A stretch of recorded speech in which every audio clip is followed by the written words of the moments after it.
Welcome to Open Mind Industries Podcast, The Mind Unleashed. Sit back, relax, and unleash your mind.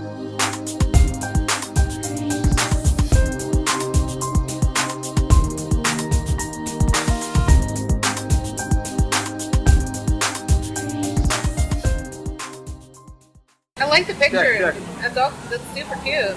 Yeah, it's cool because, like, they just brought him over, you know, like, because he's been in Paris for a long time. All right. This wasn't his official debut, but it was one of the first times he's come out, you know. Mm-hmm. And apparently they're thinking of bringing him and his girlfriend, I can't remember her name, but you know, the one who's got a green dress.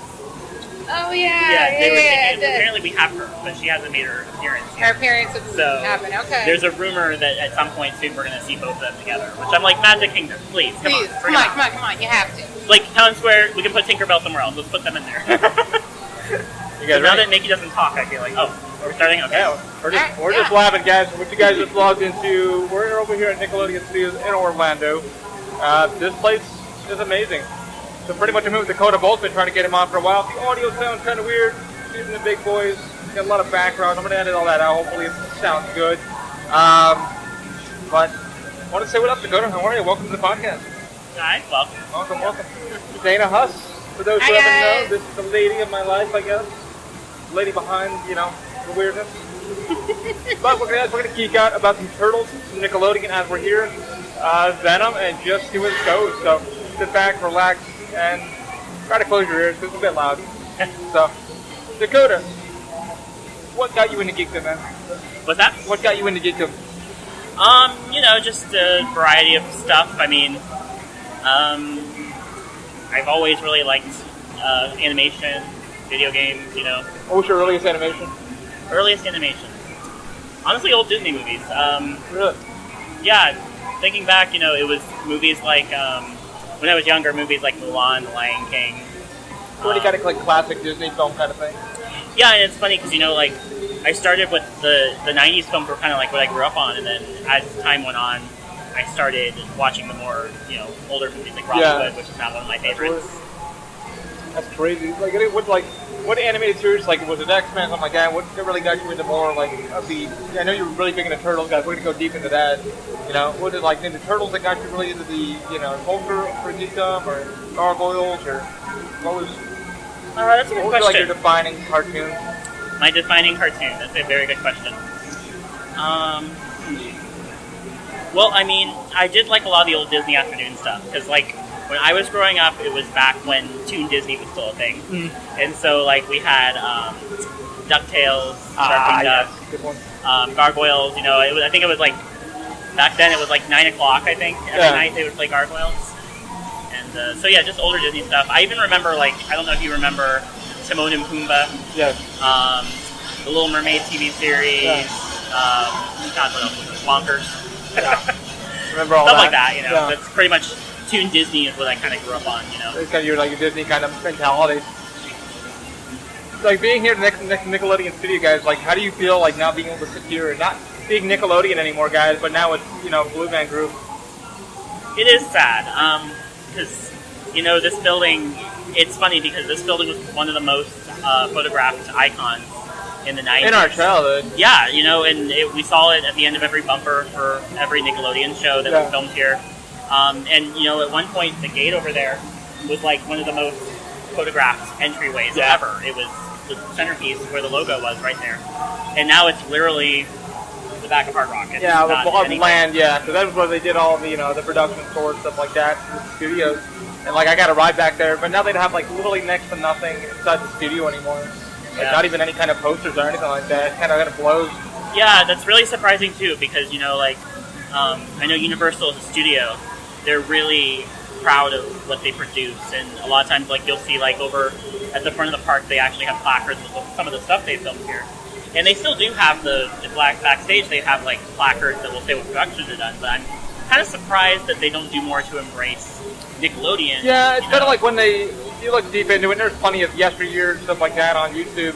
There's a lot that like last night I digged in and I found that Universal Studios here in Orlando had a freaking transport that they had for like not even like a year. I had no idea about that either, yeah. I mean, I heard about it, and then like a couple of my friends of mine that like worked up for Ghostbusters, like, no, we did, and then one of our guys that we work with here on property, is a huge Legends fan. Legends Hidden Temple, for those who don't know, one of my favorite shows too. Dana also. I can talk about it. Go ahead. Yep.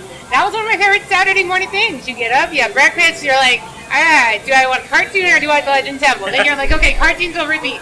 Legend Temple, it's once every Saturday, turn it on. You don't even know who it is on the team. You choose one of your favorite colors and you just cheer for them, and it's just so cool. Now, Saturday days, like, you're lucky if you get to see it on repeat on Netflix or something. Yeah.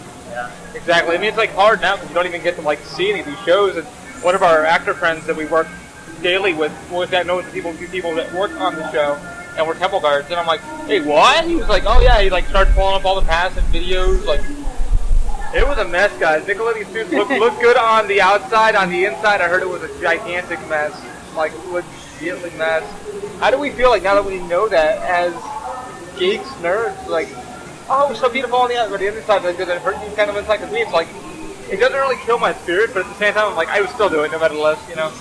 Yeah, I mean, I look at it really from, like, a production standpoint, because a lot of times with shows and stuff, there is a lot, it is messy, you know, and things aren't always as picture perfect in person. Right. But you still kind of have that realism to it, you know, it's like you're here, you're there.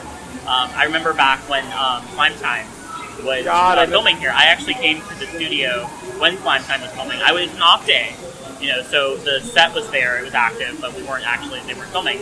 But it was funny because I was surprised at how small the set is.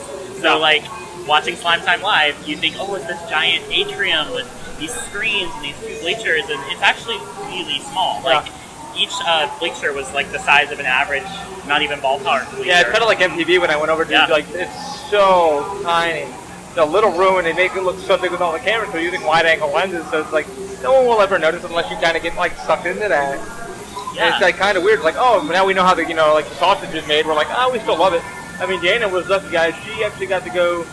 She lived right next door to the Power Rangers lot where they shot. Well, not the lot, but it was the outside scene, which is California, in the city of Cascade, California, the lake. So when you see the grayish, purpley, bluish, I don't know what the color was, the rubbery guys that came to life and they fought them in that dirt, that was less than 5 minutes from my house. That was literally something cool. Yeah, they're called the putties. Yeah, there we go, that's what it was, putties. But sometimes when they did outside scenes from like the school was in a studio. But if they wanted to do something outside of like a baseball, there was a baseball field outside. So sometimes they would use the dunes, sometimes they used the baseball field. The one day I went to go and watch, because it was always welcome, as long as you were not in the shot, you can just stand on the outside and they would always mark it, being filmed, please don't cross line, and the actors would come up and see you. The one day we went was when the two, I want to call them Dweedledee and Dweedledum, but the tall skinny guy and the big fat guy. There you go. And my friend was so excited to meet them, I got nervous. And I was like, you can go say hi to them. But it was just like that cool thing that you have that from your childhood. That was in my backyard. I was raised with the original Power Rangers. And I was a pink Power Ranger for my first Halloween in kindergarten. So that's my I gotta tell you, man, that Power Rangers crave, you can never beat that shit ever, guys. My God. Like, I think in like 4th or 5th grade, the whole goddamn cafeteria was filled with nothing but Power Rangers. And I was One-Eye Willie from the fucking Goonies. Yeah. Oh, geez. Oh, there's the water. And it's a tsunami, guys, on the podcast the first time! Like I said, if the audio sounds weird, I do apologize, but we're having fun here.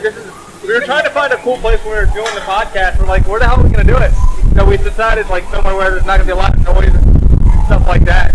Mother Nature's getting us water for people who don't live in Florida, this is why they had 2 sets for Slime Time Live, by the way. Yeah. I know this is why the park does close down at times, because it's for your safety. Pretty much. If you guys go like on the back section, if you ever get a studio tour, they take it back to a lot of the sound stages are being used. It's kind of cool that we get to go back there and check a lot of it out. But that's where like a lot of this shit got filmed. They would drive up to Turkey Throat Road, and they would go back to Turkey Throat Road, and they would drive in there, and there would be Mark Summers doing his thing. That's what they called it, apparently. Yeah, it's Turkey Lake or something? No, it's a joke.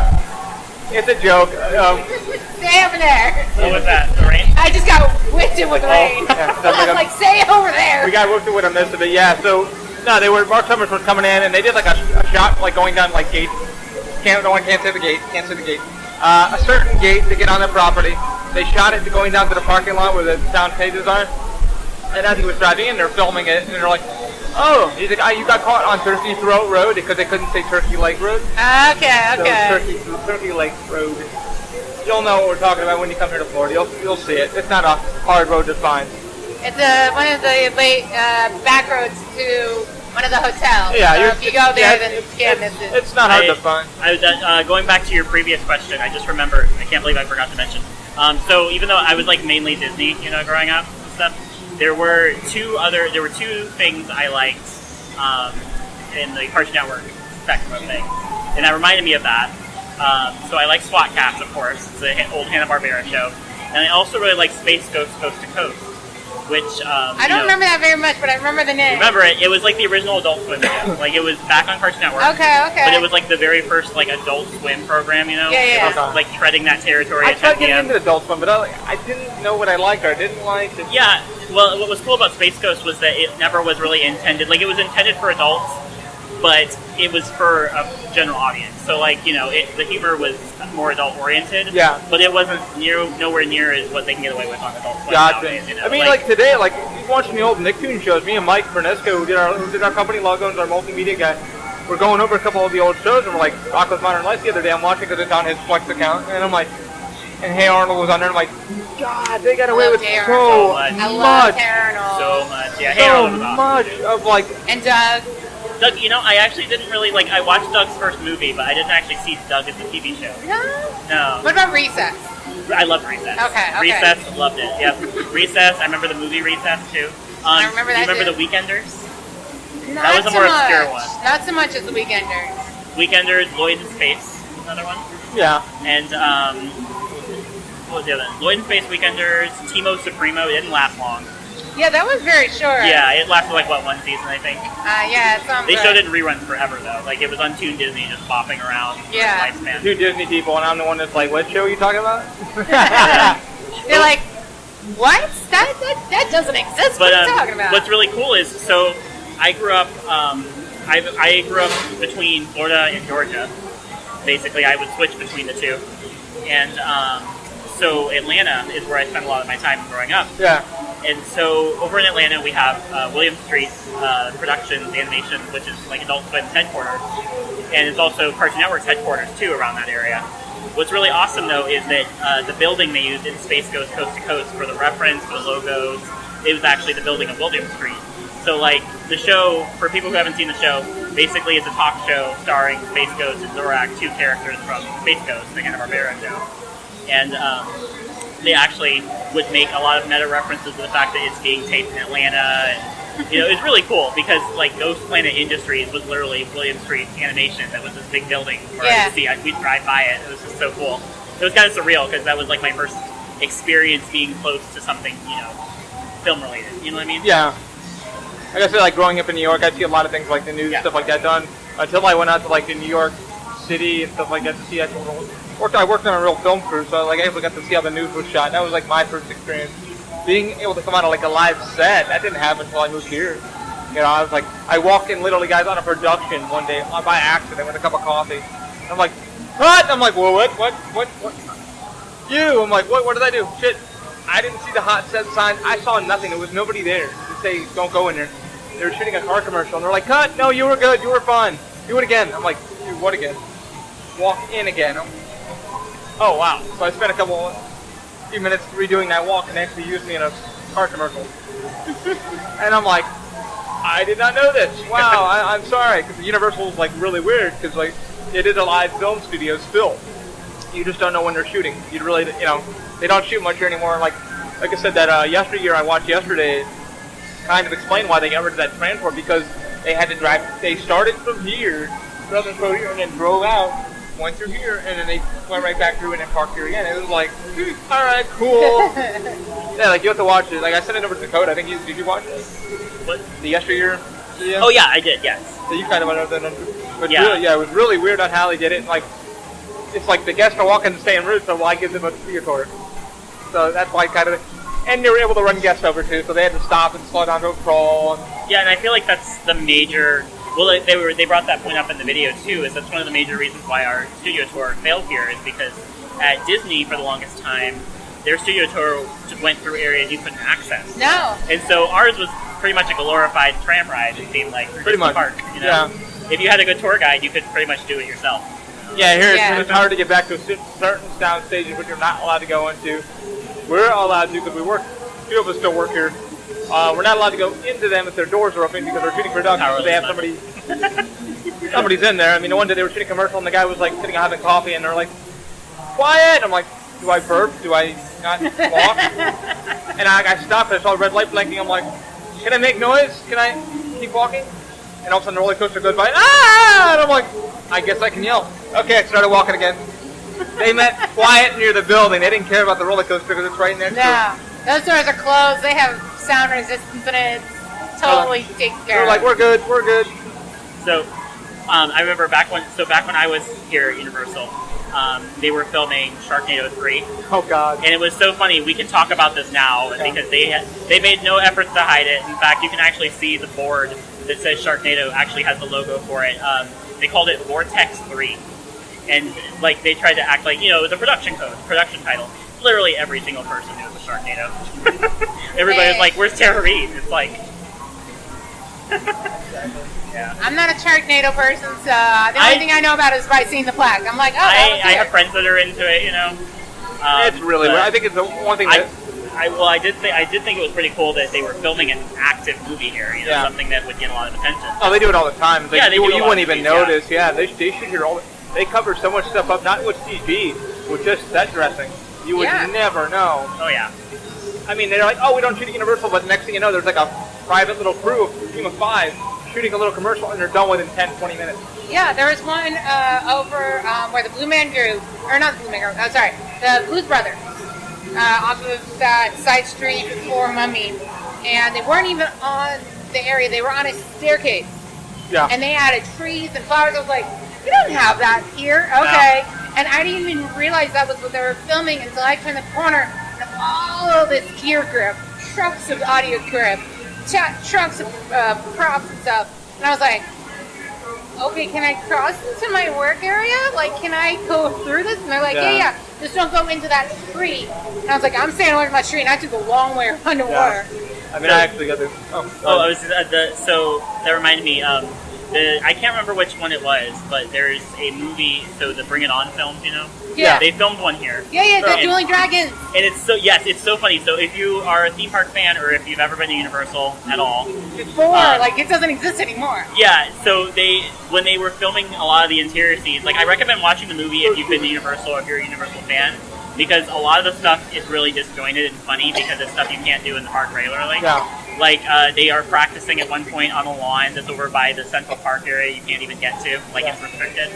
But what's really funny is, like, the building itself, like, at one point, 2 of the characters are, like, passing Terminator, Yeah. Like, they're chasing each other, and then not even a second later, they're by Twister at the time. Which is so funny, because it's just like, wow, that was quite a sprint they just made there. Cut. The geography of the park was, like, lopsided. Yeah, it's exact. It twisted into itself. And they're like, "We'll make it work." And those who know the park, you're like, that's not even possible to make it in that quick time. Yeah, it reminds me of the old Muppets Disney World special, where they came to Walt Disney World and they outran security. And so, basically, Miss Piggy was at Epcot's entrance, and 2 minutes later, she was at Star Tours. And it's like, how did she get over there? It's movie magic. Yeah. Exactly. That's all it has. That's the only way it can be. I'm going to get deep into Turtle Talk because how Dakota actually got to meet with Rob Paulson and a few others. He's been huge into TMNT, the animated series, and I kind of wanted to get deep into that for those who are like, holy hell. But when I first met Dakota, he came over to T2 where I was still working, and man, like, I didn't know he was that big of a nerd geek. Let's say geek because we're all, nerdum is a whole. Yeah. Geek is much better. Geek is a little more, neutral, I think. Yeah, because you like everything. Yeah. But I wanted to get deep into that because he was like, "Have you seen this episode of Turtles?" And then I found out he liked crocodiles and leatherfin, and I'm like, "Tell me more." And then we started going into more, like, he actually got to go to a Nick, where they actually do the animation to it. Like, what got you into that? Like, okay, so that's kind of a long story. We got time. Basically, so It's funny because a lot of people were like fans of TMNT for a long time, you know, since the 80s. I know a lot of people really like the 2003 show they did. I actually was not that big of a fan. Like, I didn't dislike them, I just hadn't really gotten into it, you know. Yeah. I had no exposure to it, you know. I just kind of passively knew of it. So I ended up watching the Nickelodeon series, and the very first episode I watched of the series was episode 12 of season 1. And it was the episode that introduced a character named Leatherhead, which I really like the character. He's just such a cool character, you know. He's got a really nice backstory. He is an ally. So he's been an ally to the Turtles. In the 80s show, he was best known as a villain. They wrote him into a different character back then. You know, he was Cajun. He was like I think it was an alligator at that point that got turned into a movie. It was like an animal thing, Alligator Man. So the Nick series kind of took half of that approach. They went more with his Mirage origin, which he used to kind of be more of a neutral character, you know? He had his own agenda, basically. Yeah. He wasn't really a friend or a foe, he just had his own issues he was trying to deal with. In the Nick show, he's their friend. He sacrificed a lot for them. So basically, long story short, I just liked the character, and through a series of events, I ended up started talking to the voice actor that voices him, as well as the production crew. Yeah. It was really it's kind of funny. I honestly can't remember how a lot of that came to be. It was just me online. Yeah, it's like, how the hell are you talking to all these people and the production people? And it kind of evolved because it went from just talking to people online, you know, to actually talking more online, and going from just saying hi on a post to actually messaging and getting in talks. And eventually, I went out to go visit some of my friends in Burbank, and when they were doing production on the show, and so I got to go see the studio. It was pretty cool. I'd never been to Nickelodeon at that point. So, fun fact: TMNT. So Nickelodeon nowadays they have a brand new studio. I think it was last year or the year before they opened it. But so now they film everything in one studio. And they do their animation there too. The stuff that's not outsourced. Yeah. Back then, however, every show had its own department, and so Turtles was actually in a building that was not in the main animation studio building. It was off somewhere else in Burbank, and basically, I can't even remember where. It was at the time it was secret. You went there, you were like, you would never know. Yeah, it was totally disguised. The building was disguised. It was. But it was cool because, once you get to the area that's not disguised, it was Nick. It had the big logo you'd see in a lot of the stuff, the big wooden placard, this is Nickelodeon and things like that. Yeah. But so Turtles ended up sharing a space with, I think, Nick Online. I think they had their space with. I don't remember. It was really interesting, but yeah, it was cool. So basically they had their animation crew there. They did their pitch meetings there. It was really fun to look at. It's really fun to see. Just how the process is made. I really thought it was cool how close they are. It's not like a lot of studios where you think, oh, there's a department for this, department for that. Everything was just in one place, which was really cool. If you need to talk to somebody in the art department and you were a writer, you could literally just go over and talk to them. Which is pretty cool. Like you had a call across the country. Yeah, exactly. Yeah, and an email. I mean, it still happens that way in a lot of studios, but that's crazy, how it's collaborative, that collaborative. Yeah, and the animation was outsourced, a lot of it, to another studio. I can't remember the name of the studio at the moment, but they do a few other shows as well. But basically, the animation was done overseas, and then the actual production of the models and stuff was done in-house. Mm-hmm. So it was really cool. They had all the 3D models there. Yeah, it was tons of fun. So I basically just kind of spent the afternoon with them. Talked about things. They showed me some stuff that hadn't been out yet. Yeah. It was really cool. Yeah. How do you think your fandom has evolved over the years? Meeting all these voice actors, was it oh my god, this guy's actually talking to me, and I get to actually ask legit questions? Yeah, I mean, it's really cool. I really like how a lot of the voice actors I've met, it's really fun to talk to them about where they got the inspiration for certain voices, what they kind of put their mindset into when they're recording. I know you mentioned Rob Paulson. He's really cool. Yeah, actually, because it's funny because Rob Paulson is the voice of Yakko, for those who don't know, from Animaniacs. And one night, I was on my Facebook, and all of a sudden I got a friend request from Rob Paulson, and I'm like, Rob Paulson doesn't even know me. This can't be Rob Paulson. So I was like, I clicked on the profile first and saw who was friend request with you. So I was like, oh, he knows Dakota, whatever. And come to find out, it's actually Rob Paulson. Like, I'm like, holy shit. So yeah, I mean, when I met of the voice actors I've met, it was really funny because like I met Peter Lorre, who was the voice of Leatherhead, and that was a really great moment. He's a really cool guy, and we're still really good friends. We talk a lot. He's just really, really cool, And so when I first met him, it was bizarre. It was like, oh, this is so cool, meeting you in person.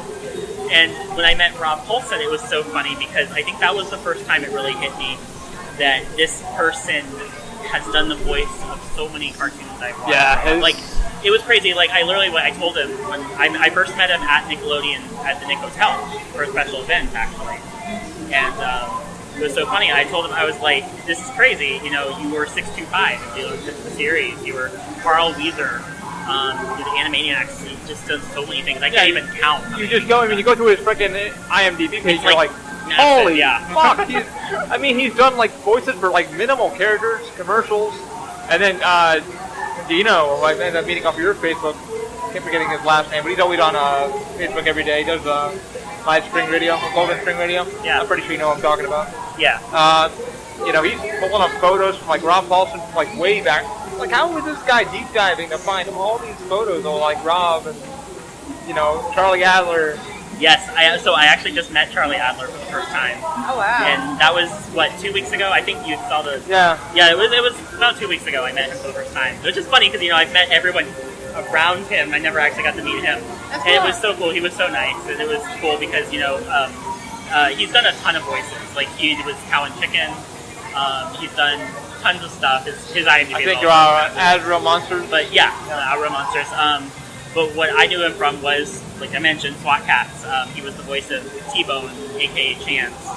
And so it was cool because it was bizarre meeting him. It was actually sitting down and being like, holy shit, you're this guy. Mm-hmm. It's like when you meet finally meet celebrities, they're like, yeah, thank you. And then when you kind of hit them with a curveball, like, listen, I don't want to talk about that. I actually want to talk about something else. And they're like, thank you.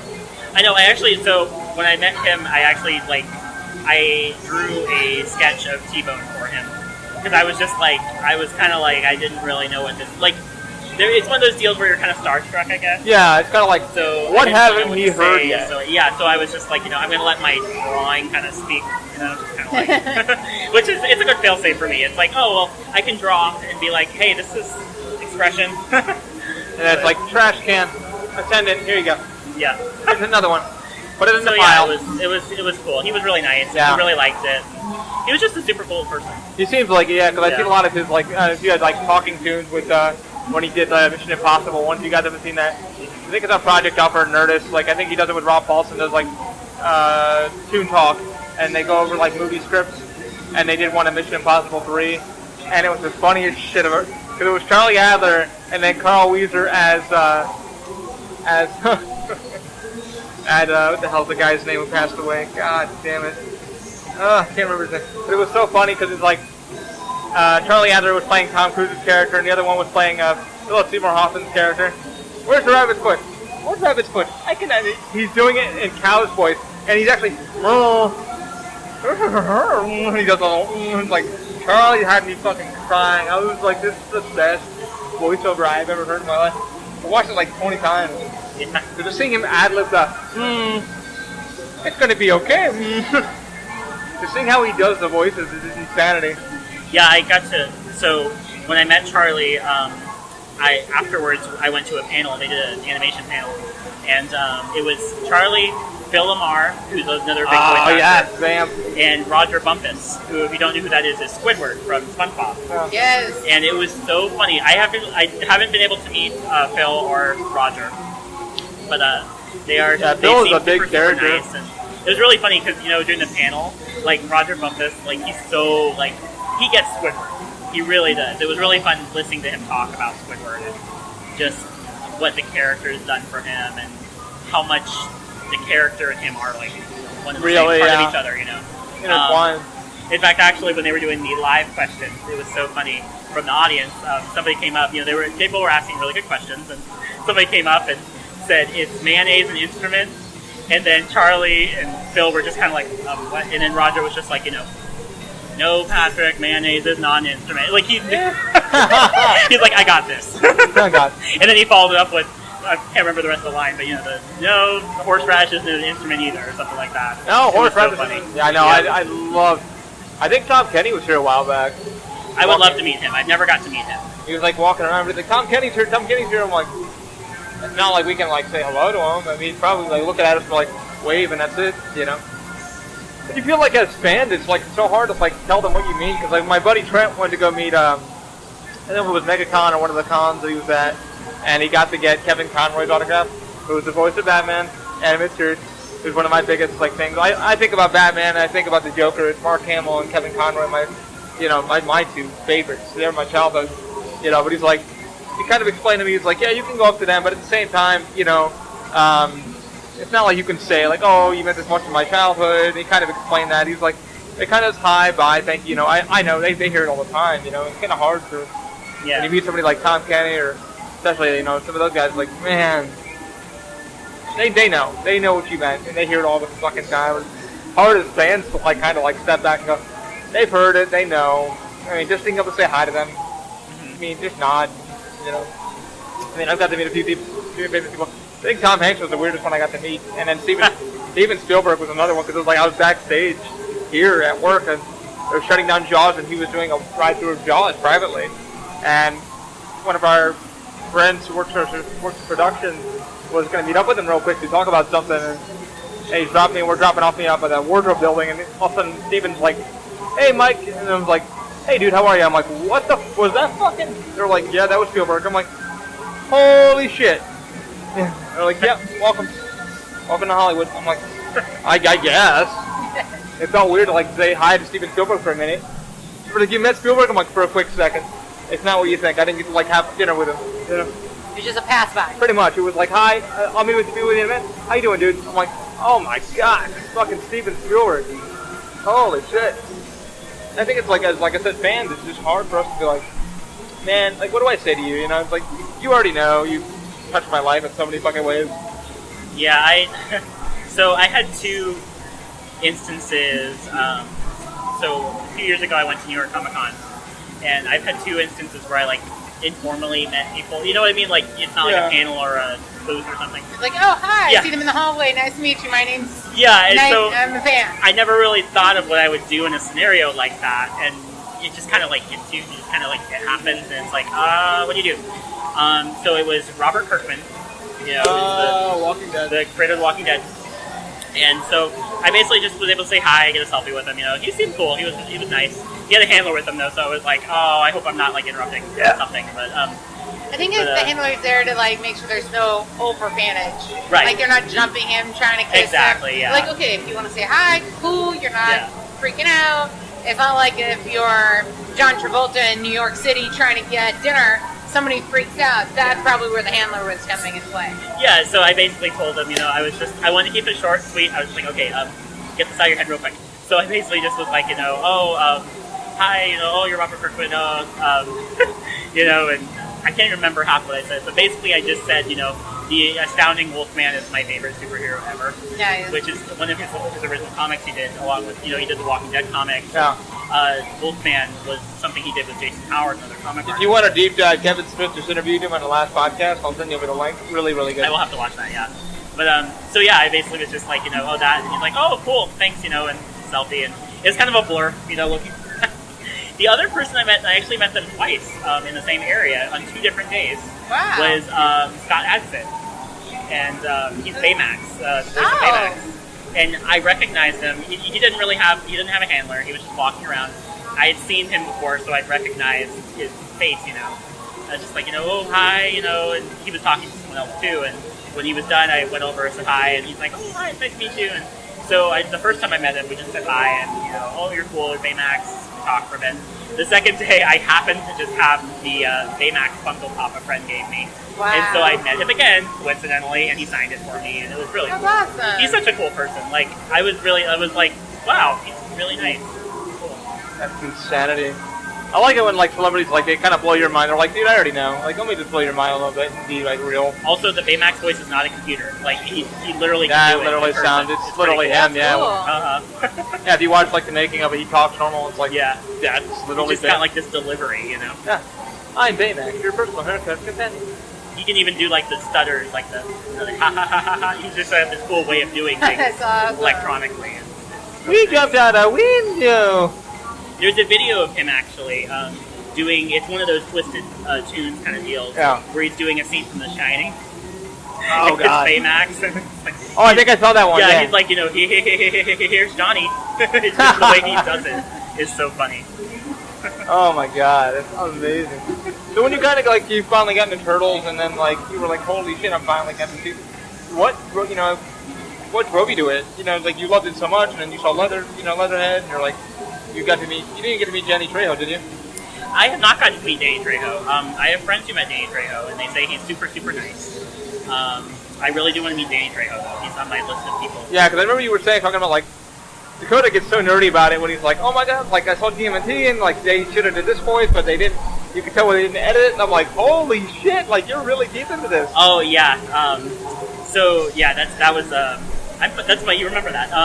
That was basically Danny Trejo does a character on TMNT called the Neutralizer, and on the show they used this kind of like voice modulator to mix his voice to kind of have this kind of like deep space kind of like really guttural kind of thing, along with the raptor noise. I think they're the raptor noises from Jurassic Park, but like they're like really specific. And for the DS game, I guess the sound team was different. So literally, it's Danny Trejo trying to sound like a lizard. It's still awesome, but it's hilarious at the same time. He's like, I gotta give him props. He did a good job of trying to sound like the way the computer would get the growling and roaring. Yeah. Yeah. But I've heard he's really cool. I'd like to meet him. Yeah, I've heard, like, my buddy Trent said the same thing. Like, apparently he's big into, for a lot of Make-A-Wishes that he goes to, he's big into claw machines. So, like, in the back of his car when he goes to, like, a Make-A-Wish, like, he has a shit ton of, like, toys, because he goes to claw machines and just, like, knows how to win them. Yeah. So he'll give the kids, like, a stuffed animal from one of the claw machines. Really, really nice guy. Does a lot of charities and stuff A lot like of that. charity stuff, yeah. A lot of shit like that, so, it's kind of weird. We're filming here at the, thing right now. We got people looking at us going, what the fuck are they doing? They're changing out the ice at the liquid. No, they're looking at me and they're like, what the fuck? All the cameras, recorders, like, they're doing a fucking podcast here? At everywhere? Like, we had to. We're nerds. We're geeks. But we had to talk about the Nickelodeon stuff. So what's, like, your drive now? Like, what is something Dakota is, like, very passionate about since, you know, Turtles is kind of left you? I know Hellboy has just come out and you were very, very passionate about that. You've been sending me a lot of photos Excited and for that, texts. yeah. Let's talk about that a little bit. Like, what's, like, the new goal for you with Turtles is kind of taking a backseat? Yeah, I mean, well, so the show got, it didn't get rebooted, it got a new version of it now. What we call the 2012 series, you know, is now finished. The new show is pretty cool. It's definitely a different show in terms of, like, the feel of it, you know? Yeah. It's something, I feel like they wanted to go for a more, like, what a lot of Nickelodeon shows are now, which I don't want to say Teen Titans Go, because it's not, like, that level, Yeah. but it's, like, you know what I mean? It's a different kind, like, it's less serial. So, like, with the new TMNT show, it's more, they're 15-minute segments, and they're just kind of like, you can watch them in any order. And they did that to Ben 10 as well. They split that one up. Yeah. But, so the 2012 show was in order, so you had to watch it in order for the most part, you know? If you skipped an episode, something's missing, you know, it doesn't feel right. With the new show, I think Nickelodeon wanted something they could just air in any order, anytime.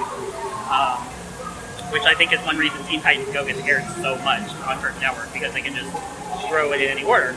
But, yeah, it's basically, I'm just kind of like focusing on work and, you know, the new Hellboy movie, that is what you mentioned that. Yeah. Other than that, I mean, I really am into Disney, still, tons of Disney. You know, I'm excited for what's going on with Marvel right now, you know.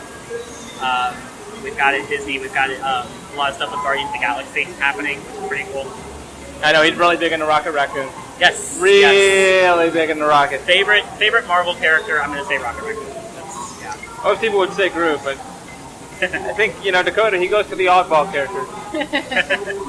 Yeah, it's, It's like the one day he's like, can you 3D print something for me? I'm like, yeah, sure, what's up? He's like, okay, do you know the button on like Baymax's thing? And I'm like, yeah. He's like, any chance you can kind of make one? And I'm like, it took me like a minute. I'm like, yeah, I think so. And I ended up going to like SketchUp, and I'm like, okay, not right, no, not thick enough. And then finally I mastered like how to do it, and I think I made it like the right size, and Dakota was like, yeah, you did it. I'm like, only you would think about something like this. Yeah, it was actually, it was for a lunchbox. Yeah. So you know Baymax's little carrier. I basically found a red lunchbox that resembled it close enough, and then that's what he made that for, was so that I could like embed it into the front. Oh, it's actually in there? Yeah, it was a very unconventional process. I basically hot glued it, and then I took more hot glue, and I used the tip of the hot glue gun to kind of like you would with a cake. You know what I mean? Like kind of like cover it and glaze it until it was set. So now it's basically like a kind of dome around the edge of it. It was a lot of work, but it works. It sticks. I had to see this. Also, this was back when I was first starting to like make stuff, so I'm sure there's a better method of doing it now. Yeah. Oh, it's every maker. Every maker learns, it's like 3D printing or whatever. I'd love to try it again. Podcasting in general, it's like you learn. I would love time. to definitely give it another shot and try and make a good one, I gotta see this. I gotta see a photo of this. Yeah. He's also into Beauty and the Beast. He's a big Beast fan. He's got pops and everything else. Yes. And somebody who worked for a movie theater helped him out. Yes, there was a certain person that worked for a movie theater who helped me out with that. Who also got me a Logan poster and Logan letters. Yes. Getting that to sign up for permission to be the first one who got it, that was not fun. This one was easier than this one, okay? Logan was like tooth and nail. Beast was like, nobody wants it. Well, you were like, what do you want? And I was like upstairs the one day was going to see a movie, and I'm like, I want Logan. That. And he went up and hugged it, and I was like, all right, let me go see where we're on the list. And I was like five below the others, because it was like first come, first serve. Got posters, movie stands, whatever it was. I was like, I'll try. And then all of a sudden, I see it in the break room, and it has my name on it. I was like, wait a minute, nobody else wanted it? You all were on like the list begging for it. Well, one girl, she got the body, like the daughter, him carrying his daughter, and if the girl couldn't have it, she's like, do you want it? And like, I think it was like months ago, and Dana was like, do you want it? I'm like, I'll take it. And we haven't gotten it. Yeah, it was first the letters, then I was I was like, I can't fit that in my small ass bedroom, so let me just take the letters, and the letters are actually up on my wall with the Logan poster, which I'm gonna frame it because I'm a huge Logan fan. Hugh Jackman, I love you on Twitter because like you did say hello to me. If I send it to you, will you sign it? That would be awesome. Hugh's actually a really nice guy. Hugh Jackman, he's really nice. He was like, oh, he's an asshole. I'm like, no, he's actually really nice. He said hello to me on Twitter twice. I'm like, ah! He did freak out. He was happy. I was like walking, I'm like, it's like hello from Logan. I'm like, ah! I like fell on the ground. I'm like crying. I'm like, I love him. Hugh Jackman said hello. But this one with Beauty and the Beast, I wanted other characters, and I signed up for everything. I said all characters. You know the only one I got? Beast. I only got Beast for him. What do you think drives you to that kind of character? Like you first started with like Leatherhead, and then Beast, and then kind of like the Wolfman, like Universal Monsters. What brought you to that character? What made you love it so much? I don't know. I mean, I definitely have like a type of character I gravitate towards. I guess I always thought it was kind of so. When I was growing up, a lot of characters like I always thought the coolest characters were the ones that were like, oh, that's the bad ones. They look cool, but they're evil, and I don't know. So it was always a nice change of pace when you see a character that. But he was cursed. He was a good guy, and then he was cursed. No, he's the change of pace. Like when you have a character that looks like they should be the villain and they're not. Like I think that's actually what initially really drew me to Leatherhead was everybody, and even Nickelodeon in their promotional material tried to make him look like a bad guy. And I was just, they were like, oh, of course he's going to be a villain, new challenger and stuff, and he was the exact opposite. And I like that they stuck to their guns with that.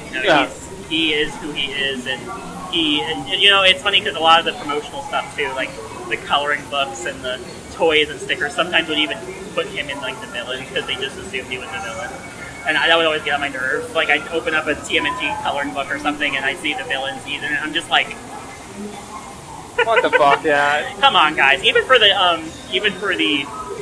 anniversary at New York Comic Con, they had a big collage of figures and stuff, and they put him in the villain section. And I'm just like, He's not a villain. Wrong. But yes, Don is the villain, not Beast. So and I really like how Beast kind of embodies that type of character. That it's not, it's really, it doesn't matter how you look. It's the nicest people in the world can look scary. Yeah, it's that tattoo thing that I posted the other day. Would you trust this guy? And the guy had all covered up in tattoos, and then a minute later, like the guy's a doc. Literally a surgeon. It's like, can you look past someone's exterior and go into their inner beauty and find out who they truly are? The exterior means nothing. It would be an interior, which you obviously fall in love with the characters. Yeah, it's definitely like, I can't remember the exact quote, but I remember I saw a quote once.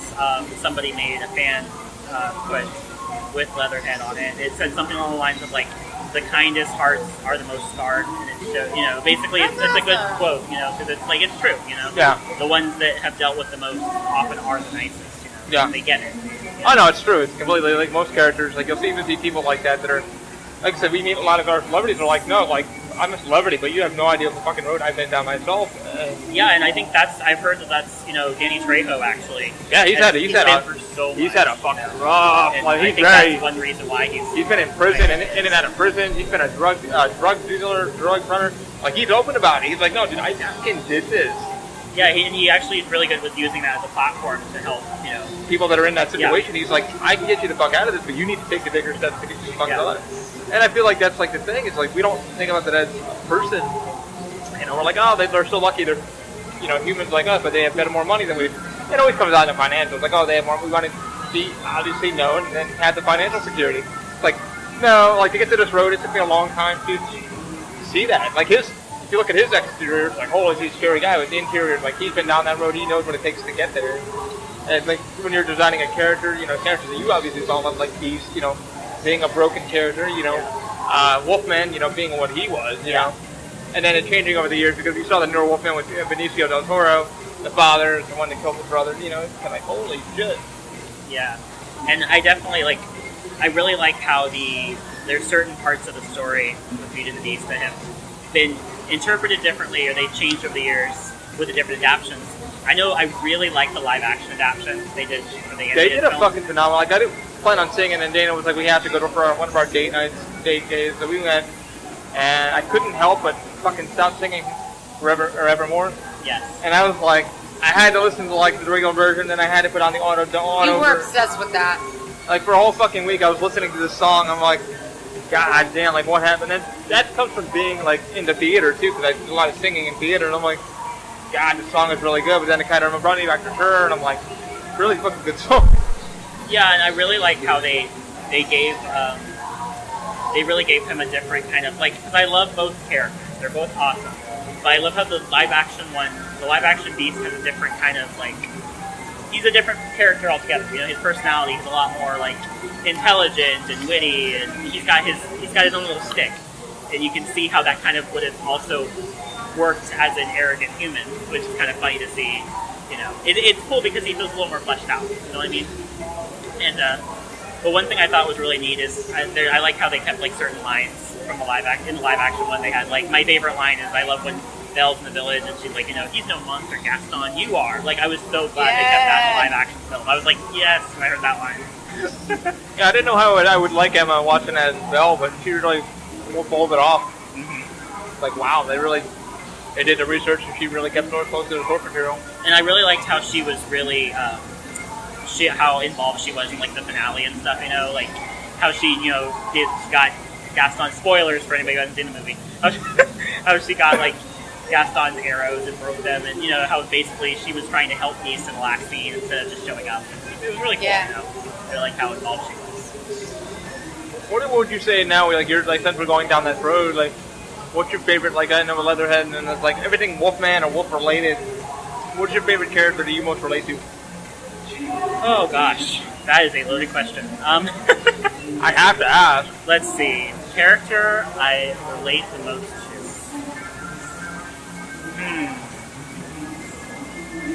That's the funny thing, there's a lot of characters, I see elements of myself in them, And different characters, different, it's just, you kind of feel, I know one that one character I've kind of always related to. I don't know, it's a really obscure Disney movie, Brother Bear. Ah, yes. I always really related to Kenai in that movie. I love the music. Music was wonderful. He was just a character I kind of felt like I kind of got it. I was like, right, one character. I also, there's characters while I don't necessarily relate to them, I kind of feel for them, or I empathize with them. But I'm a big fan of Don Carnage from Tailspin. Yeah, I thought he was cool. There's just so many. I'm drawing a blank now. Of course, now that I really gave him a loaded question. Holy shit! But yeah, we talk about this all the time too. There's just different characters. I mean, I know the character that I most relate to is Logan, and I kind of broke it down why. And it's every time his adamantium claws come out, he's in agonizing pain. Yeah. He's done so much to stay alive and be the leader of the X-Men, shit like that, in comics and stuff like that. And I think Hugh Jackman fucking played him well. He played him really well. This isn't. So I know one character I like too is kind of an interesting take on the character. So basically, there is a guy who does a Star Fox animated series, and it was really cool. His name's Matthew Gafford. It's the series is called A Fox in Space. If you want to look it up, it's on YouTube. Okay. It's really cool because he basically gave each of the characters from the Star Fox series a distinct kind of edge to their personality. And his take on Fox was really good. I've always really, as soon as I saw his take on Fox, I was like, that character right there, that's I get him, Yeah, you can kind of relate to him. It's he's really relatable. He's basically, he's a captain, he's in charge, but at the same time, he's still got a lot of growing up to do. He tries to take himself as seriously as he can, but also he won't say no to playing video games. And he's a little immature, just a tad bit immature, but he's got his act together. Yeah. So I don't know. He's such a cool character. Yeah. Fun character. Holy crap! You still don't know what that question is. That question I gave you before, you're still working on it? What's that? So the question that you're still relatable, that would be the most character you're pretty much relatable to? I mean, as far as characters go, I think right now I'm going to say him just because it's definitely a character I kind of have the most mindset in. You know what I mean? The character I relate to the most, I guess you could say. But yeah, as far as that goes, and also Kenai, and I always empathize with characters or relate to characters like these that have those issues in life. Yeah. I connect with the rabbit from Zootopia. Yes, Judy Hopps. I moved away from home. I struggled with work, and I miss my family. I always would call my parents. As you can see on her phone, it's mom and dad. Talk to my parents every day, but I mean, it wasn't easy with some jobs. When she was trying to do the obstacle course, she learned as a bunny how to get up the ice wall. It's hey, you gotta adapt to things. So she's always been with the modern Disney movies. That's who I've been relating with. More classic movies, a little bit more difficult because they're more old school. You think grandma style things, more proper. But she's kind of the one who I've been more related to, and I love the song that Shakira sings. So. Oh God, yeah, I know. Fucking Frozen too, goddammit. No, not Frozen. Frozen's less. We've gotten out of the Frozen stage. As far as the modern Disney films go, because I actually posted a thing the other day of what my favorite there was a quiz they had, or a zodiac chart, and it said what your zodiac is and your top 3 Disney movies. It was so funny. I'm a Pisces. I clicked it. It said Beauty and the Beast, Zootopia, and Cinderella.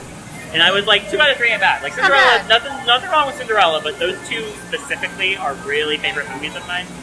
I actually, on a regular basis, I think of Judy's speech she gives at the end of the movie, about how you have to try to make the world a better place. It starts with me, it starts with you, it starts with all of us. Yes. It's such a good movie, honestly. Yeah. It's just a great movie. Holy shit. I got the Logan's Mind, my favorite comic book, character. Who would I relate to? Definitely the animated Batman. I kind of feel whenever I play the Batman games, I kind of feel a little bit of Bruce Wayne a little bit, because he's a normal guy that's trying to do right. That's kind of my go-to. But Logan's I really, really deep down feel what he's going through, pain-wise and personality-wise, because he's still trying to find who he is. doesn't really know who he is, and then during the movie, like, he hit his dead on the money when he's talking to his daughter, and he's kind of going through like a nightmare kind of thing, and he's like, you got here, you did this, but you know, you need to accept who you are. Everything you did in life, you have to kind of live with it and accept it and let it build you. And I was like, shit! Tear rolled out of my eye. I'm like, he's been through some shit. He's telling her, like, listen, I don't have much longer to live. I mean, he does. Spoilers, dies in the movie. Is he dead? We don't know. Because Ryan Reynolds keeps fucking with him in real life. But yeah, one of my favorite characters. I love what, you know, Hugh Jackman, like, talked about with them, and they always makes me cry like a little bitch towards the end. I always cry. I always love it. Even in the movie, I'm like, guys, like, you okay? And I'm like, it's my Wolverine. Yeah, and I never saw it, but you told me you cried each time you won. I cried twice. Yeah, that reminds me, character I do relate to a lot, which I already mentioned, you know, Rocket. I do relate to him a lot too. Specifically, like, I just kind of like, I don't know, it's hard to explain with Rocket, because it's one of those deals where he's like frustrated with the world, but at the same time, you know, he wants to do right. He won't admit it, you know, but he does want to do right. It's just like I always get emotional in the scene in Guardians 2 where Yondu's basically telling him what he doesn't want to hear, but all that's true. And it's just like, yeah, you know, he hates the world because the world treated him like crap. Yeah. But he can't help it. You know, he wants to help his friends because his friends are what made him realize that our universe doesn't suck. Yeah. And it's just, yeah, he's a really cool character. Yeah. Now, what is your obsession with Hellboy? What's that? What is this obsession with Hellboy? Oh, Hellboy, it kind of falls into that line. I always thought he was a cool character. I'm excited for the new film. So yeah, Ron Perlman's version of Hellboy. I always liked how he was kind of the unconventional hero, you know.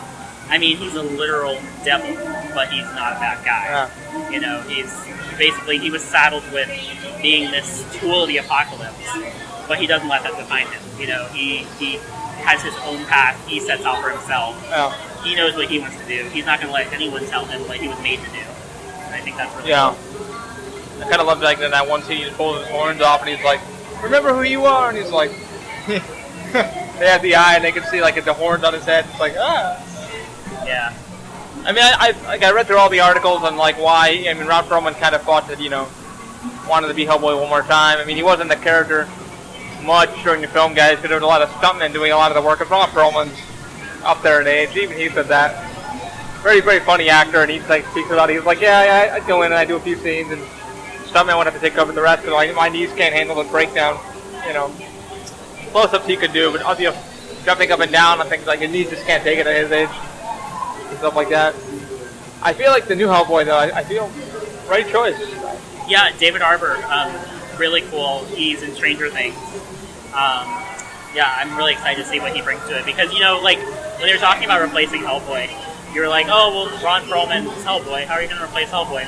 It's similar to the Mary Poppins thing. It's like you can't think of anyone else doing the character, and then suddenly they show you the perfect fit, and it's like, cool, okay. Yeah, it's got the voice and everything. David Harbour, he's Hellboy. And I mean, you Poppins. told me, like, we were speaking about it one night over the text messages, and you're like, well, he sat down with Ron Perlman, and, like, he got his blessing, so it's like, yes, oh, wow. That was pretty cool. That's cool when an actor gives you, like, hey, like, yeah. you got this. Like, give you any advice, like, here you go. Here's what I did with it, see what you do with it. You know. Yeah. I think the same thing with Mary Poppins. We were at Disney the other day, me and Dana, and they were doing some trivia to get a pin, because I learned to do some trading pins, you know. I'm a pin trader. It's more like trade to collect, okay? I'm sorry. It's a deception now. It's insanity. You know, Big collector. I have to show you pictures of my collection now. I need to see them, yes. 'Cause, like, I used to, like, I like pin trading. I'm kind of a pin hoarder now. Like, I don't really trade anymore. I just kind of, like, get the ones I want. Yeah. Okay, people, I'm just saying, it's good to order online, your mass order, take what the pins that you like, but at the park, 6 for 30 pins, not worth it. Online, I got 50 pins for the same price. Pretty much. It was insanity. I'm like, oh, your pins arrived. Where? I'm like... Because I order them to his prime. I kind of work it out with him. She's like, you know I love you. I don't love you that much, though. Bye. Gone. I'm like, good to see you, too. But yeah, like they were talking about like the Mary Poppins kind of filling up that role, and apparently that actress got, you know, Julie and the blessing also from Julie Andrews, and kind of cool when like the actor has like sits there and goes, "Listen, I don't want to fuck your work up, but I want to try this. Would you mind?" And the actor's like, "You know what? Fuck it, I've done it. You know, here's what I can give you to tell you to do it.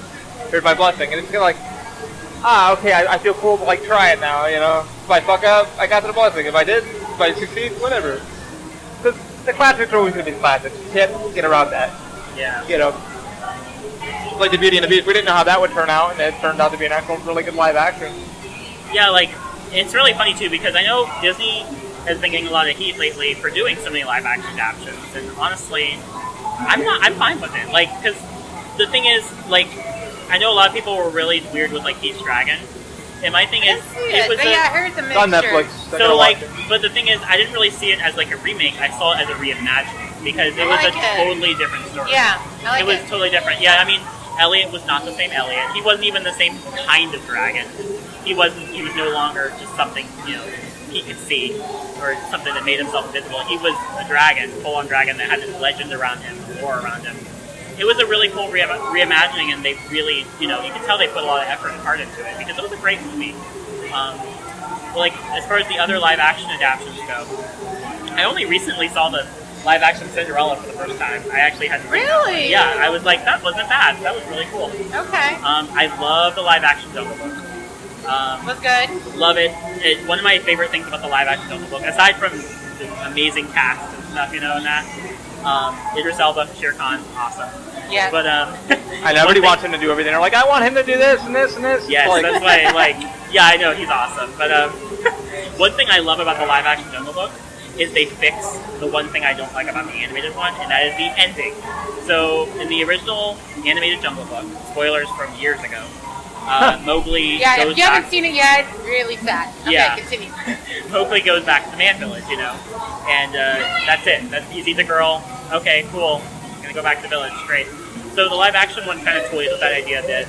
They show him at the village, you know, he sees the villagers and stuff, but he realizes, you know, he's got to save his friend. You know, Shere Khan is on a warpath here. So he literally takes the fire from the village and never goes back. And I'm like, that's how it should have been. He stays with his family. Because, you know, the humans, they're humans, whatever. You know, his family raised him. They're his friends. Yeah. That was the only way it should have ended to me, honestly, you know. I just thought it was really nice that they gave such a great, better closure to the story. When you watch the finale of the live-action Jungle Book, you just feel like it's complete. You know, the book's closed. But I gotta watch it. I think my mom watched it. She's like, why is everything CG? Why is everything... It's like... That's how they have CG's amazing, by the way. I mean, it's not like back then CG. It's like they're using better graphics here. Hello? My mom's that way, though. She would see the movie, she's like, I don't know. It's not what I remember. It's like, everything has to be CG. It's like... That awkward moment, I'm staring at the track behind you. One of the techs is actually walking track. I've never seen them do that. Wow. They've closed the ride behind us over here because of the rain, and I've never seen anybody actually standing on the track. Usually you see them on the platform, but he actually came for the track. Sorry. Random moment. They're looking at stuff. Random moment. That's why it's called a podcast. Random stuff. So, I don't want to knock it because I'm sure it'll turn out pretty cool, but the only one I've been kind of skeptical at right now is Mulan. And the reason why is because they've changed, I hear now, we haven't really gotten much official word of anything, but people are saying, you know, the rumors are saying that there's no Mushu, no Li Shang, no Shan Yu. What? So I'm like, I know the live action Beauty and the Beast took some liberties and they added a character, but why are you taking them away? Like, you know, I don't it's think like, you've had a Beauty and the Beast without a Lumiere cause. And this or is a rumor, cause. so... and see, like, with Beauty and the Beast, they didn't take anything away. They added, you know, Mrs. Hot's husband. And they made the Enchantress an active character. I thought that was cool. But with Mulan, it's like they're changing the whole story. And I'm just kind of like, okay, so does she still defend her father? What's the story now? Like, I'm a little confused. I feel like it's like an off chapter now. Yeah. So I don't even know if it's Disney's Mulan or if it's just like a take on the Mulan legend done by Disney. Yeah. You know? I mean, then again, it's all rumored too, so we don't really, you don't really know until it's like they really. I mean, it's probably what pre-production. Yeah, it's I'm not sure what status they are in production. I know they were talking about they've cast Mulan and they cast the villain, the new actor for Li Shang. Like, it's not Li Shang though; it's a new character, but it's the same role he would have had as a general in the army. Apparently, he's a lot harder on Mulan now, so I don't know if they're like frenemies or how that worked, and yeah, it's interesting. So see We'll how see where that it goes. I mean, that's the thing with... They said there's a witch now for the villain instead of Sean Yu, which I was like, that's kind of odd. What was wrong with Sean Yu? But I don't know. I think that's going into pre-production stuff like that. Like sitting down with the writers' room and going, so how do we make this appeal to everybody now? But that's what I heard like in the break room. I'm like at my job, and I'm like everybody's talking about it, and they're like, these are like 20-year-old kids going, I don't know, no Eddie Murphy, not my fucking Mulan. I'm like, god damn. I mean, I guess to their credit, like it does seem like it would be kind of difficult to put Mushu in live action, but I feel like there's got to be a way to do it. Like there's so many things you could do that you could, maybe they tried, maybe they did, I don't know. But well, I guess we'll just have to wait and see if that's true or not. Yeah. I think I hate with rumors because you really don't know, and it's like sometimes that's a huge cover story to shut everybody out of it, so they can actually work on what they want to work on. Because I've seen movies where it's like, oh no, we're not doing that, and they were doing it the whole entire time just to keep everybody away from it. They're like, we don't want you fucking it up, we don't want you knowing about it. That's just like, okay, so side note, we saw Venom today. Yeah. And I have to wonder if so there was a big thing. It was really stupid. Spoilers. There was a thing about the way they pronounced the word symbiote. Everyone was getting on to, so Jenny Slate in the original trailer pronounced it symbiote, I think. Yeah. And so in the movie she says symbiote. And so I was watching her mouth, I was like, did they dub her later? Or did they reshoot it? Or, because they fixed it, she's saying symbiote correctly. I'm like, so maybe it was just a bad take they used for the trailer? I don't know. Well, like I said, during the end of the movie, it's like, we can do anything we want. That was in the trailer. Yeah. And then it wasn't in the movie until the end. Yeah, it was so funny that because in the trailer they made that seem like such a prominent thing, and it was literally just a passing line he says. I'm like, everything, and I'm like, it was more of a jest too. It wasn't like a threat. Like in the trailer, we think it's a threat, And, yeah, like Venom. And he's kind of just toying with him in the end of the movie. It's not even serious, really. The movie was very, very comical. I don't think they could have done Venom any better than what they did. I might get blasted for this, but it's my opinion. Sitting down with Dakota and watching it, I found myself laughing more than anything about it, and really enjoying the fighting between the two beings of an alien species with a human being going, listen, I know what I am. I'm inside your head also. I know the real you. You know? You need to come to terms with the real you. And he's fighting Venom at the same time. Yeah, and I really liked how I didn't really go into, so I didn't know what to expect really. I didn't expect shit. But it was really cool because they gave Venom a really cool personality. Yeah. Like he's really supposed to be a vicious killer. He was vicious, but he wasn't as cold as you'd think he'd be. Yeah. Like, he actually did show some sympathy, and like he at one point in the movie, like when they're on top of a certain place, without saying where it was, he's like, oh, this is actually kind of beautiful. Beautiful, yeah. It's like, oh, Venom has feelings, like he's not just like this cold-hearted killer. Yeah, and you find out, spoilers, you find out why Venom's actually here and what happened and what the goal is, and he decides, like, I wanted to kill, like, go back into my planet so I can grab all the people in the symbiotes and bring back and kill all you guys, but you changed me.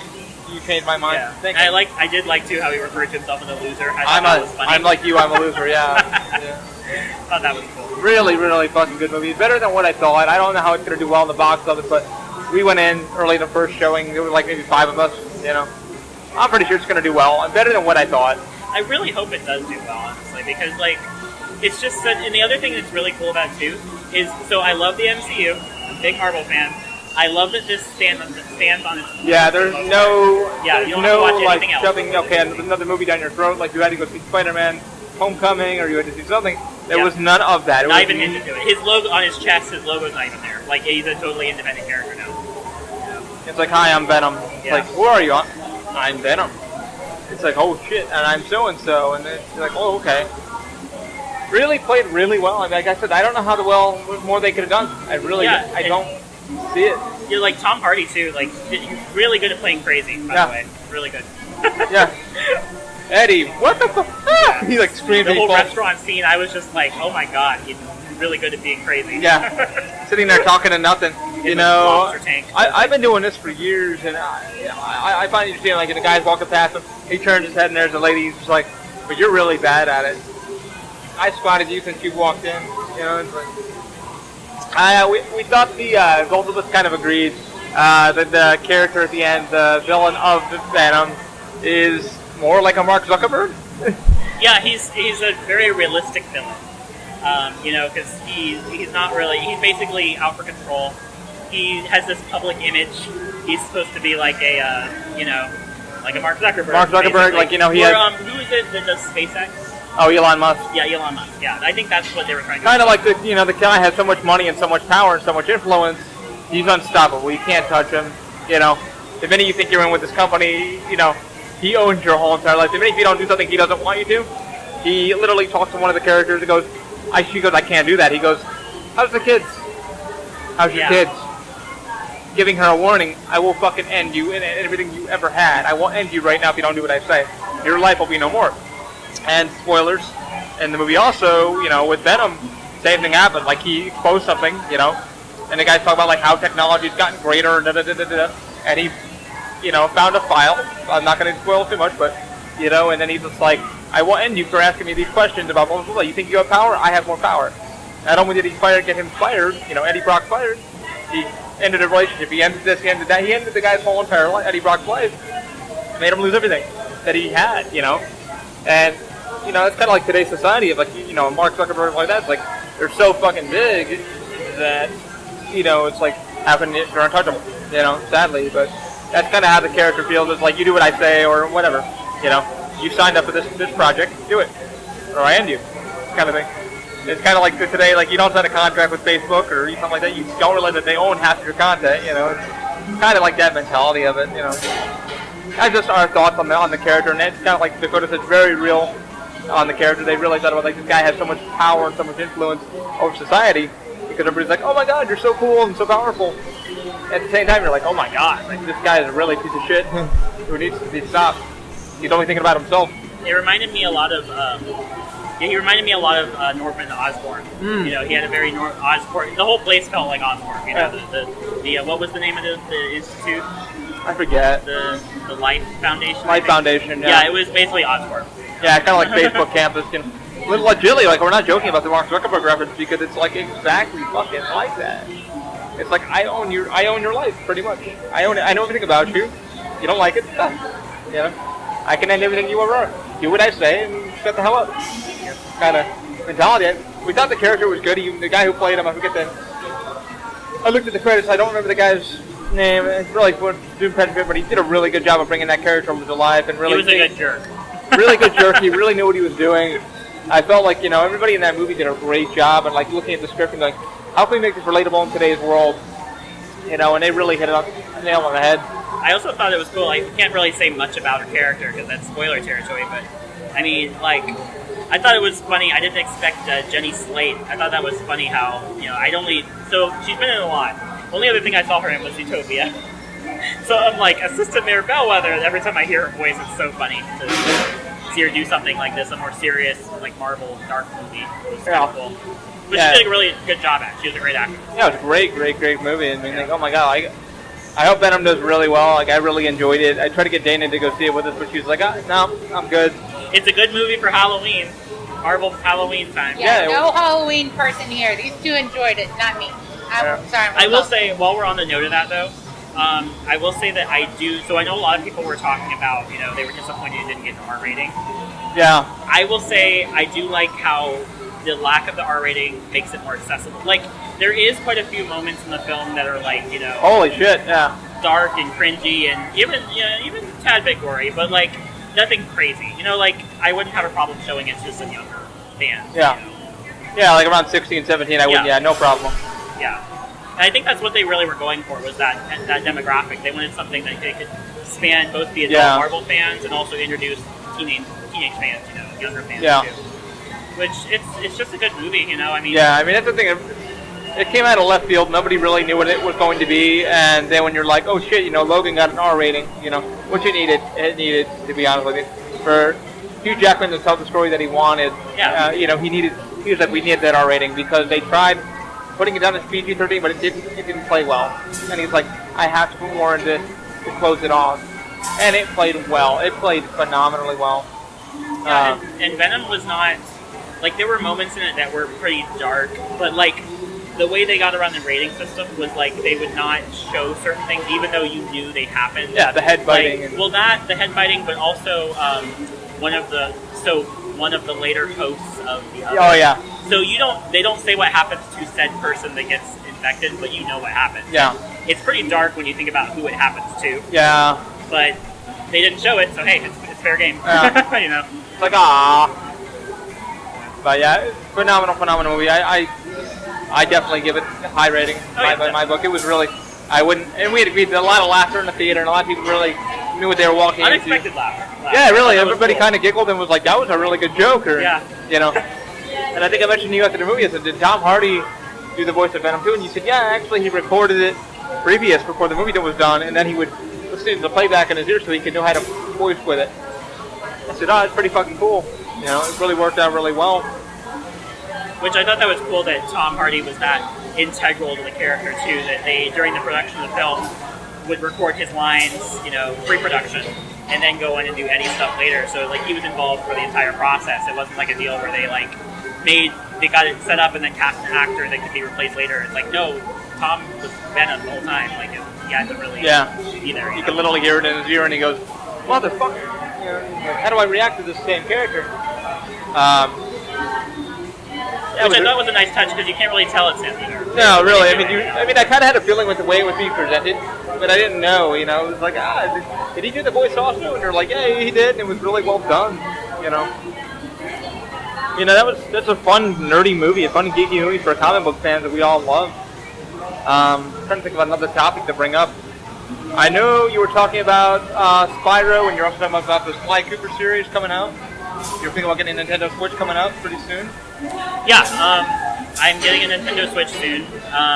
Very excited for Starlink Battle for Atlas, the game coming out. I'm excited for Smash Brothers to come out. That's the whole thing in itself. I'm excited for. So I know the game I don't think they have announced all the fighters yet for that game. I think they have a few. I've been hearing there's a few more they have yet to announce. But I am very excited that Wolf O'Donnell's back. I thought that was pretty cool. We finally got King K. Rool in the game. That's pretty cool. I've heard the rumors are kind of funny. I don't know if you saw the rumors. They were talking about possibly adding the Minecraft guy. Yeah, I heard something about it. And Incineroar, which Incineroar makes sense to me because it follows the Pokemon theme for region, you know? Yeah. Yeah, it's kind of crazy our game. Like our game right now, I'm playing Spider-Man and I'm playing Horizon Zero Dawn. I just haven't had time with all the work and 3D printing and stuff like that, trying to look into an SLA printer and stuff like that. It's really hard for us to even meet up and do this forever. Yeah. I'm on the other side of the state, well, not state, but I'm over by Disney now. Yeah. Which I said, Dakota, let's do this over Skype or whatever. No, I'd really like to meet in person. We have to do it on Skype. Let's do it. But I said, all right, Venom's coming out. Let's kind of make it a day and have some fun and talk about nerdy stuff. And unfortunately, Dana's not really talking that much because we're just nerding out. You guys have fun. We're just nerding out. She's our Andy Richter. She's standing over here. She's got like her papers. Like, I don't know what to say, and this is actually Dakota's first podcast and the second podcast for you. I did a podcast a while back. It was a long time ago though. Like, I don't even know if it's still on. This one's not going to stop. My goal is, I don't know, every week I'm like, okay, I'm climbing the ladder to, this will be episode 49? Yeah, like I'm almost on episode 50, and I'm even shocked, dude. My analytics said I have over 2,069 downloads. For the 50th, you need to strap a camera to yourself and go through more nights. Like, oh yeah, I can't take it. That'll be quite a. You can take the ride, not I. But yeah, it's been a while, wild run doing all this with friends and getting them to sit down and be like, let's nerd out. And they're like, what do we talk about? I'm like, anything. Let's just talk. I think we hit the podcast in the head today. We really talked about everything who you are and what you do, and it's kind of great. And what's next on your run? Like, what are you going to go into more? Like, I know you're getting into drawing and stuff like that. Are you going to go down do some stuff? What's Dakota's mindset? You mean like career-wise, or just in general, or today? I would say career-wise and in general. Like, where do you want to see yourself in the next couple of years? That is a very good question. So I'm working at Disney right now. I'd like to see where that goes, because like I know I tried doing some stuff with media arts, animation, and it just my classes weren't really taking me in the direction I really wanted to go. So I decided to kind of put the brakes on that and rethink things. I don't know. I like where things are heading. I'm thinking I'm going to stick with Disney and see where I end up. Maybe a different venue even over time. But yeah, I mean, I'm just kind of rolling with the punches, seeing where we go from here. But who knows? Honestly, like the future can be completely unpredictable. So I find it's not easy to plan. Very long term. Same thing with Dana, guys. My plans have been just flipped upside down. Yeah. I mean, same with Dana, man. She's literally been up and down, left, right, corner turns. Yeah, I mean, at one point, I literally, back when I lived in Atlanta, my mindset was that I'm going to go to school in Atlanta and then try and get a job with Cartoon Network or Adult Swim. And then that got flipped around now. So it's just weird, It's hard to kind of plan. I'm just kind of seeing where it goes. I mean, I've been in the same thing, guys. I moved here, family from Colorado, so I moved across the country by myself. Went to work for a company, won't say the name. 4 months later, they said, hey, you're a good person, there's a door. And I learned that Florida's a right to work state, so it's not illegal for them to straight up fire you or lay you off without anything else. And then went and did 4 or 5 jobs at a time and burned myself out and lost sleep and didn't have a life and whatever. And I said, okay, I can't do this anymore. I need to either go get a job where I can save money so I can go do what I love as a passion, which is live theater. I love doing live stuff. I don't like to do film stuff. It's more of, hey, let's rehearse, let's do a show next. But I've been able to do that. So I'm now working for a full-time company, seasonally here at Universal, and right now it's just focusing on making my savings a thing so I can support myself. So I don't have to move back home and say, hey, I tried, but it failed. So I've been through that where it's like, hey, I tried, it failed multiple times. So I get the life-changing thing. I absolutely get it. I've got a BFA in tech theater, so... That goes back to Judy Hopps, what you were saying. Exactly, that goes back to Judy Hopps. Where Judy comes to a career that nobody thinks she'll be surviving. A bunny as a police officer, where they have the giraffes, the rhinoceros, the polar bear, the big guys. Well, I'm a girl in a theater career where 90% of the people there are guys.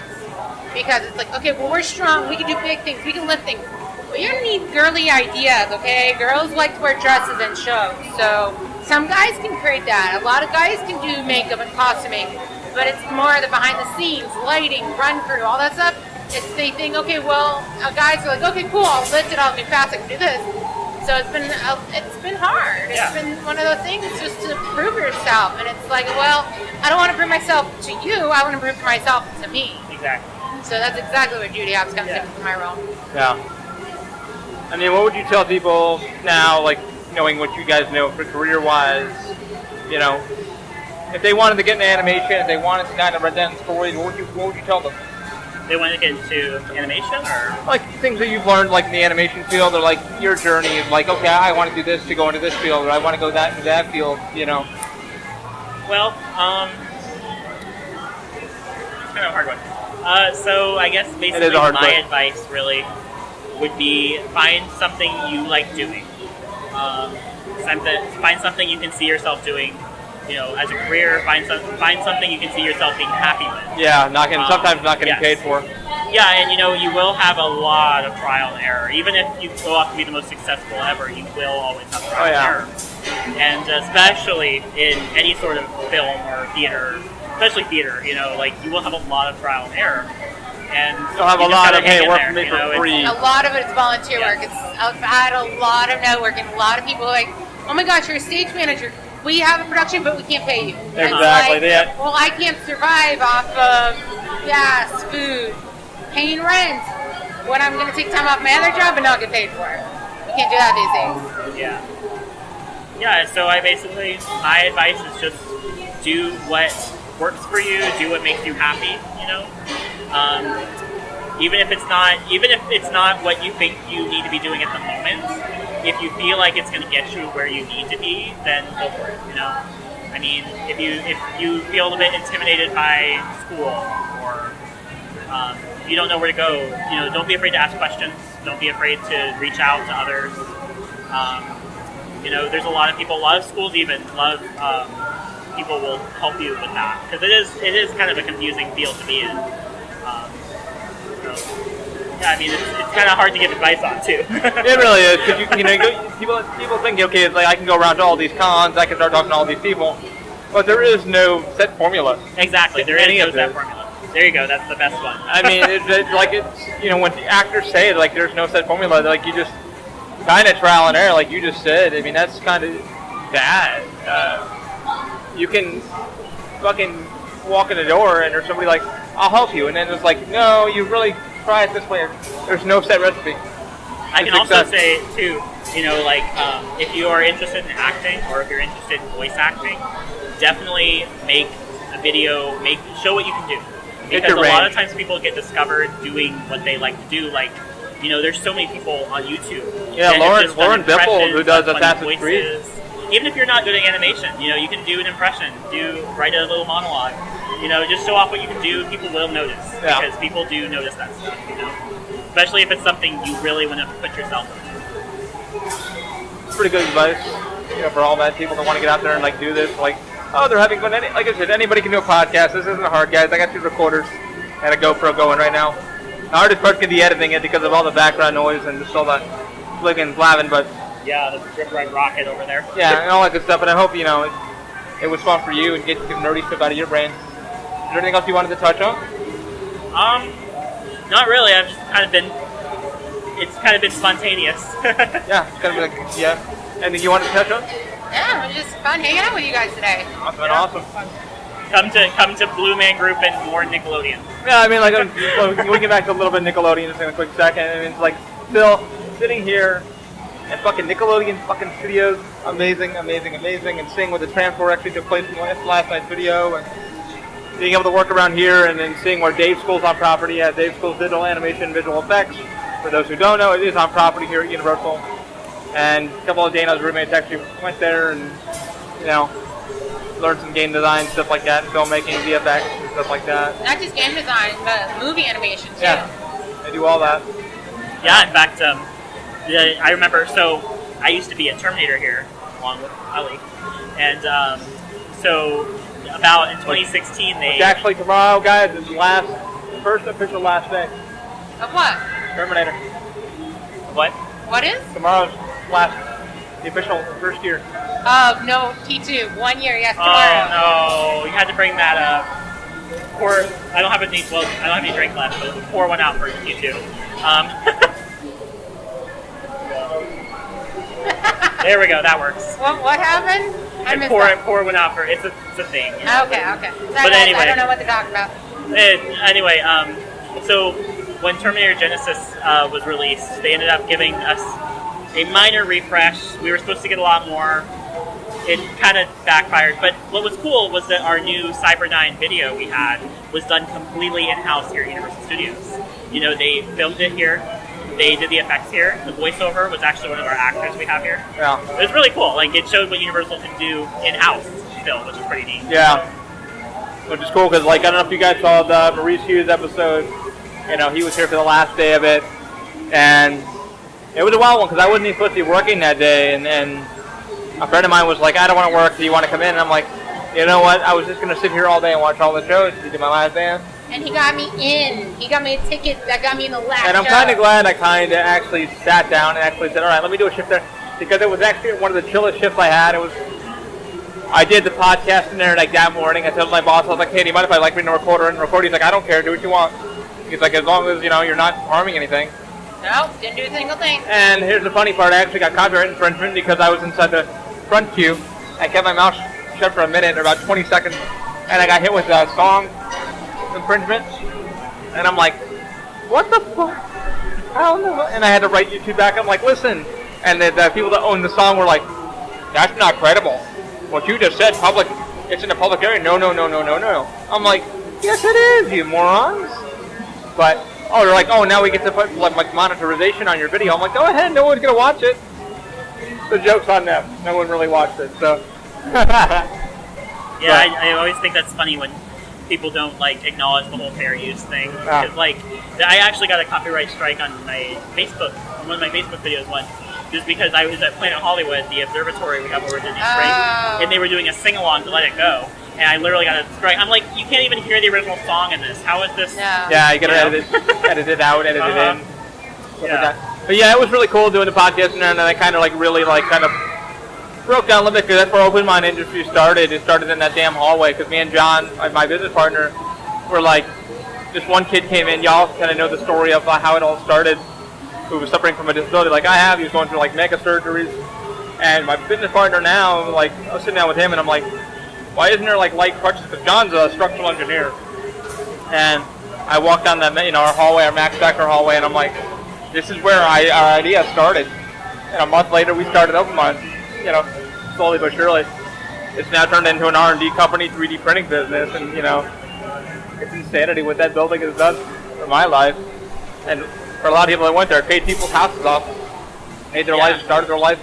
I did my homework in that building. Like that was my first job, by the way, at Terminator, and so I literally would come in at. This was before I took Uber to work and stuff. I basically, my mom would drop me off in the mornings, and so I had to work with her schedule. So even if I worked at like 2 o'clock, I'd come in early in the morning, so like 5 or 6, really early. I'd sit in that break room. I'd do homework. He'd go around. He would do rides. Yeah, it was like a second home. It literally was. Like, so that's one of the hardest parts about that building is of all the jobs I've had, all the places I've been, that's the most familiar place to be. Yeah, and I remember the one day we went down, because I worked at Men in Black, and then he was like, my dream is to like go downstairs, you can get some photos. So I was like, I've already worked there, so let's come in on our day off. And I was like, I had to come in, and we'll do lunch. I'll bring the GoPro in, which I did, and I still got some photos. Oh, the camera died. Whatever. And we did that, and we went downstairs, and it was like, let's get some photos, and Dakota was like, oh my god, this is awesome. I've always wanted. Then you finally work there, and you're like, Yeah, I mean, Men in Black was cool. It was not really. It was lots of fun in some ways. I really enjoyed the feel of the place. The people were really nice. But like E.T., which I also really enjoyed doing, and the place was nice. People were both. Nothing's really come to as close to Terminator. Terminator was, You guys were family. Yeah, it was home. It was family. We all knew each other. Our staff didn't change very much. We got new people. Some people would leave occasionally, but we all really knew each other. And some of that staff was over at our makeup too, so we were family Still over there. Yeah. And a lot of the staff is still actually there because one of our Terminators still works for me daily. At Fallon, so it's probably work, guys. You already know that. Yeah. But I mean, if we decide tomorrow, I'm thinking about doing like a 3D print. Like I said, when I decided to work over there for the day when it closed, it was kind of weird because I lost my ID for like a minute, and then they found it the next day. And we found your ID. I'm like, so now my ID number 3, but actually being in the closing cast and crew photo was pretty awesome. Now I just need to 3D print it. But that's all we got for the podcast. I mean, I think we've geeked out enough. I think we've done it all. Yeah, I mean, we covered a lot. Everything, yeah. Being in Nickelodeon Studios, Dana got to talk and be on the podcast in front of us. We used to be on another one shortly with some of the ladies, so we have a ladies podcast. But man, thanks for being on. And thank you. I hope it was fun. Now I just gotta sit down and edit all the noise out of this damn thing. So This should be interesting. I mean, I have to sit there and go through the editor and go, I found this noise. Edit. I have to lower that. Lower this. Also, I hope you guys don't mind the 20-second loop of Blue Man we've been listening to for the past. Say what? The 20-second loop of the Blue Man area music we've been hearing. The chanting. Okay. Yeah. Over and over. Who knows if I'll get hit with copyright infringement for that, but I don't know. That's why I've been trying to talk as much as I can, so it's like, wait a minute, he's talking over that. We can't tell what it is. And Rocket's still, now people are on it. Alright, well, let's call that it, boys. That was fun. Alrighty, guys, on the count of 3, we're going to say keep an open mind. 1, 2, 3. Keep an open mind, guys. Have an awesome week, guys. I'll talk to you later.